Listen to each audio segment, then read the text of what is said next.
امام راضی کہتے ہیں کہ سیدہ فاطمہ الزہرا رضی اللہ تعالی عنہ کے دونوں شہزادے حسنین کریمین بیمار ہو گئے تو سیدہ نے منت مانگی کہ بچوں کو شفا ہوگی تو 3 روزے رکھوں گی۔ شفا ہو گئی، روزے بھی رکھ لیے۔ اور جب مولا علی شیر خدا روزہ رکھنے کے لیے بیدار ہوئے، سیدہ فاطمہ الزہرا بیدار ہوئیں تو امام حسن اور حسین بھی اٹھ گئے، 7-8 سال کی عمر۔ اماں جی ہم نے بھی رکھنا ہے۔ صبح کھجور اور دودھ سے روزہ رکھ لیا گیا۔ عین افطاری کے وقت مولا علی کہتے ہیں فاقے چل رہے تھے، کہیں سے میں جوں لایا تھوڑے سے، سیدہ فاطمہ الزہرا نے پیس کر روٹیاں پکائیں۔ وہ وقت جو بڑا مشکل ہوتا ہے افطار کا، کہتے ہیں اس وقت جب کھانے کے لیے بالکل ہاتھ آگے بڑھنے لگے اور امید تھی کہ ابھی سیدنا بلال اللہ اکبر کہیں گے تو روزہ کھلے گا، لیکن ابھی چند ہی منٹ رہتے تھے کہ دروازے پر ایک فقیر نے صدا دی۔ کہنے لگا سارے مدینے کے دروازے کھٹکھٹا آیا ہوں، قحط ہے، فاقہ ہے، اے رسول اللہ کے خاندان والو، میں یتیم ہوں، کسی نے بتایا ہے کہ اور کوئی دروازہ کھلے نہ کھلے سیدہ کا دروازہ تیرے لیے ضرور کھلے گا، کیا یتیم کو روٹی ملے گی؟ تو حضرت مولا علی نے بچوں کی طرف دیکھا ہی تھا کہ امام حسن ساری روٹیاں جا کے دروازے پہ دے آئے۔ کھجور اور پانی سے افطار ہو گیا۔ صبح پھر کھجور اور دودھ سے روزہ رکھا۔ امام راضی کہتے ہیں عین وہ وقت جب افطار کا ٹائم آیا تو پھر دروازے پہ کسی نے صدا دی، کہا اے رسول اللہ کے خاندان والوں میں مسکین ہوں، رات سے روٹی کھائی ہے، نہ صبح کھا سکا نہ دوپہر، کسی نے بتایا ہے کہ اس دروازے سے خالی کوئی نہیں جاتا۔ امام حسن نے پھر سارا لنگر اٹھایا اور پھر جا کے دے دیا۔ تیسرا دن پھر ہوا۔ مجھے لگتا ہے کہ جب افطار کا ٹائم آیا ہوگا نا تو یہ خود ہی سارے دروازے پہ دیکھتے ہوں گے، یہ کوئی آیا نہیں لینے والا ابھی تک۔ لگتا ہے کہ نظریں دروازے پہ تھیں۔ عین افطار کے وقت 3 روٹیاں جب جوں کی پک کے آئی تو ایک بھکاری نے صدا دی، کہنے لگا میں قیدی ہوں، آج ہی قید سے رہائی ملی ہے، پہلے دن کسی کے دروازے پہ صدا دی ہے روٹی ملے گی۔ امام حسن وہ کھانا دے کے واپس لوٹے، کھجور اور پانی سے افطار ہوا، اور جیسے ہی مسجد نبوی میں تینوں باپ بیٹا نماز پڑھنے گئے تو مولا علی کہتے مجھے بتانا نہیں پڑا، رسول کریم نے میری طرف دیکھ کے فرمایا علی تیرا، فاطمہ کا، حسن اور حسین کا 3 دن والا عمل خدا کو بھی بڑا پسند آیا ہے اور محمد مصطفیٰ کو بھی بڑا پسند آیا، بڑا پسندیدہ عمل۔ میں کہتا ہوں کہ حضرت فاطمہ نے نا ان کی تربیت پہلے ہی کر دی تھی، 3 دن بغیر افطار کے روزہ رکھنے کی، وہ ٹریننگ گھر سے ہو چکی تھی۔ اب میدان کربلا میں 3 دن بھوکا پیاسا رہنا ان کے لیے مشکل نہیں تھا۔ حضرت جناب سیدہ زینب بنت ابی رافع کہتی ہیں کہ سیدہ فاطمہ الزہرا ایک دن اپنے دونوں شہزادوں کو لے کے، جب حضور کی طبیعت مبارک بظاہر علیل تھی جس میں حضور کا وصال ہوا، دونوں شہزادے لے کے سیدہ فاطمہ نبی کریم کی بارگاہ میں گئیں، کہنے لگی یا رسول اللہ میرے بچوں کو کچھ دیجئے سیدہ پاک۔ تو حضور اٹھ کے بیٹھ گئے، اس کندھے سے امام حسن کو لگایا اور اس سے امام حسین کو لگایا اور فرمایا فاطمہ یہ جو میرا حسن ہے نا اس کو میں اپنی ہیبت اور سرداری دیتا ہوں، اور فرمایا یہ جو میرا حسین ہے نا حسین کو میں اپنی جرت اور سخاوت دیتا ہوں، میرا حسین جرت مند ہوگا اور سخی ہوگا۔ داتا گانج بخش علی حجویری، امام الاولیاء، سید الاصفیاء، داتا صاحب کشف المعجوب میں فرماتے ہیں ایک دن نا امام حسین کے پاس ایک شخص آیا بڑی دور سے کچھ مانگنے کا، حضور کچھ دیجئے۔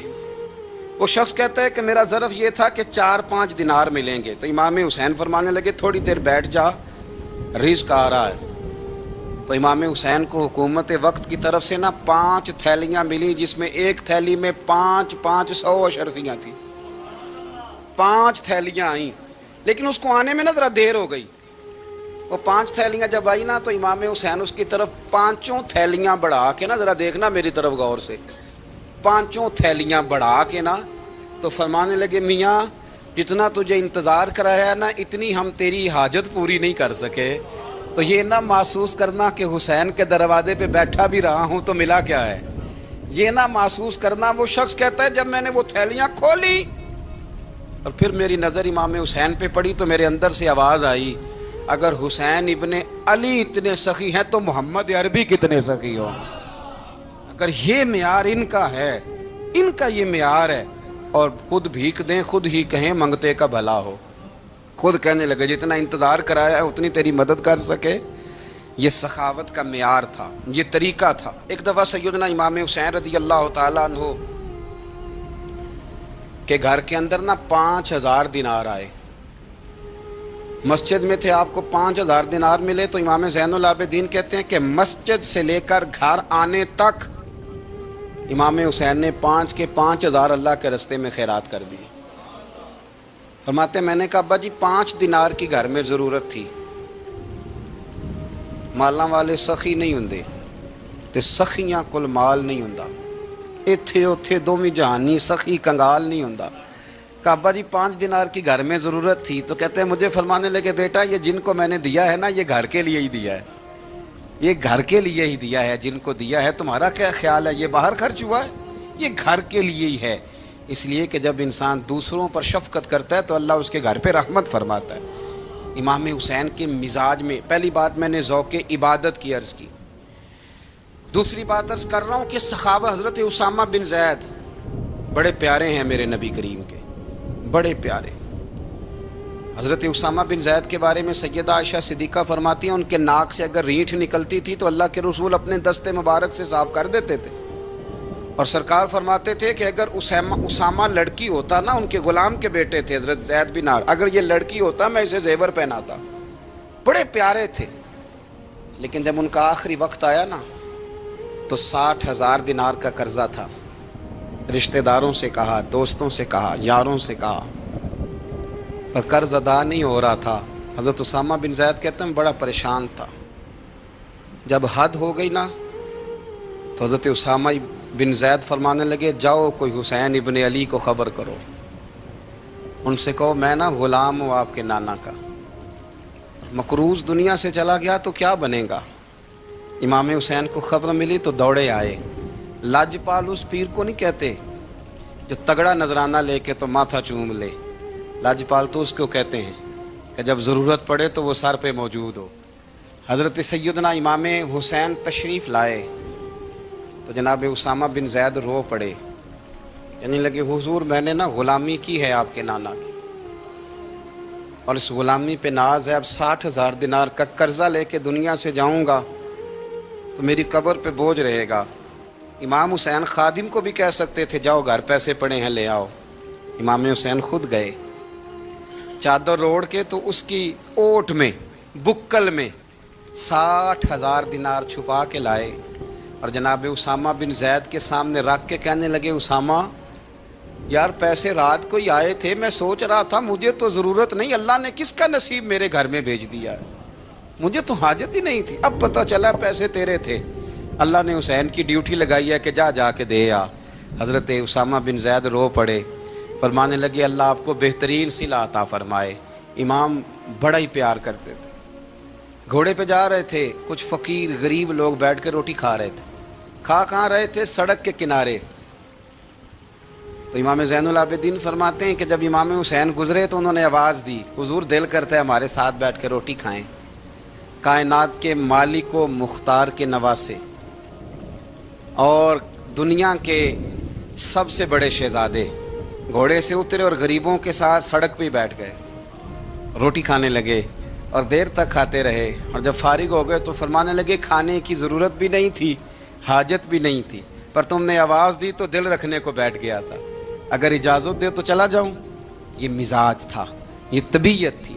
آپ کے ایک بھائی ہیں چھوٹے حضرت محمد بن حنفیہ نام ہے، حضرت مولا علی شیر خدا رضی اللہ تعالیٰ عنہ کی دوسری بیوی سے۔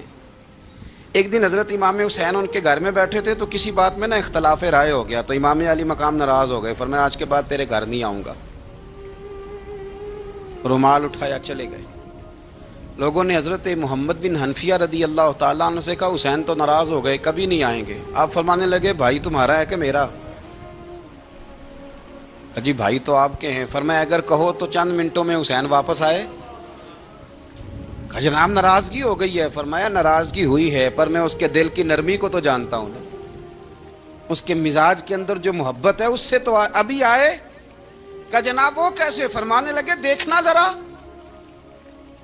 تو امام حسین نے خط لکھا، حضرت محمد بن حنفیہ نے رکا لکھا، کہنے لگے حسین میرے باپ کا نام بھی علی ہے اور آپ کے باپ کا نام بھی علی ہے، پر ایک فضیلت ایسی ہے جس میں آپ کا مقابلہ نہیں کر سکتا، وہ یہ ہے کہ آپ سیدہ فاطمہ تو زہرا کے لال ہیں، اب محمد مصطفیٰ علیہ السلام کے نواسے ہیں۔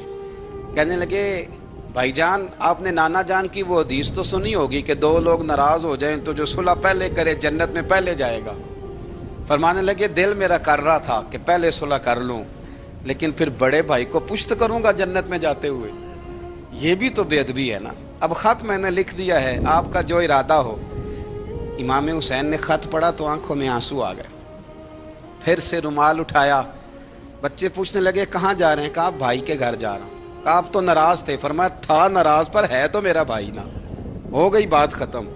بڑی دل میں نرمی، طبیعت میں سوز، لہجے میں گداز۔ حضرت امیر معاویہ رضی اللہ تعالیٰ عنہ نے ایک شخص کو بھیجا مدینہ منورہ شام سے، تو اس نے کہا میں نے امام حسین سے ملنا ہے، تعارف کیا ہے؟ جناب امیر معاویہ فرمانے لگے مسجد نبوی میں جانا جس کے گرد لوگ سب سے زیادہ ادب سے بیٹھے ہوں اور جس کی باتیں سب سے زیادہ میٹھی ہوں اور جس کی نظریں سب سے زیادہ جھکی ہوں اور جس کے چہرے پر تمہیں سب سے زیادہ وقار نظر آئے وہی علی کے بیٹے حسین ہوں گے۔ جو سب سے زیادہ تمہیں وہاں ماحول کے اندر جو شخص نظر آئے پوچھنے کی ضرورت نہیں پڑے گی۔ وہ شخص کہتا میں مدینے آیا تو میں نے واقعی ایک شخص کو دیکھا، شہد کے گرد مکھیوں کا اتنا ہجوم نہیں ہوتا جتنا امام حسین کے گرد رسول اللہ کے غلاموں کا ہجوم تھا، لیکن نظریں جھکی ہوئی، باتیں میٹھی، لہجہ گداز گداز، لفظوں میں رانائی، اور لوگ کئی باتیں پوچھتے تو علی کے صاحبزادے ایک آدھ جملہ بولتے تو لگتا یہ کہ وہ جملہ سیدھا دل میں اترتا چلا جاتا ہے۔ امام علی مقام کے کردار میں نا کچھ باتیں بڑی زیادہ تھیں، بہت زیادہ تھیں، بڑا حسن تھا۔ ایک بات تو یہ تھی امام حسین رضی اللہ تعالیٰ عنہ کا علم و فضل بڑا کمال کا تھا۔